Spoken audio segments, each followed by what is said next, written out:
Since the minimum wage has been increased to $15 in Seattle, there has also been increased unemployment rate. Do you fear that happening in California? And we'll begin with Mr. Caforio. Thank you. I support the minimum wage increase at a federal level.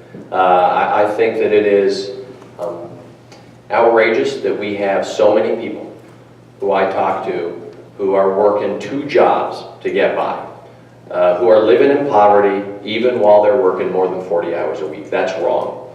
And California has now taken the step to raise our minimum wage to $15. And regardless of what we do at the federal level, it is going to be a $15 minimum wage here in California. And so, as you know, Congressman Knight talked about earlier today, that when he's looking at how to vote on policy, he wants to make sure he's not putting Californians at a competitive disadvantage. Well, this is one of those situations where I would like to see him then championing a federal minimum wage increase. Because right now, California is moving to $15.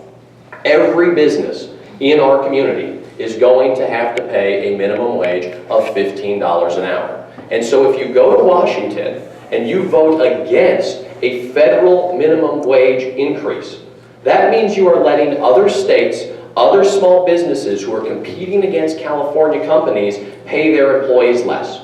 You are putting California employers at a competitive disadvantage unless you go to Washington and support a federal minimum wage increase.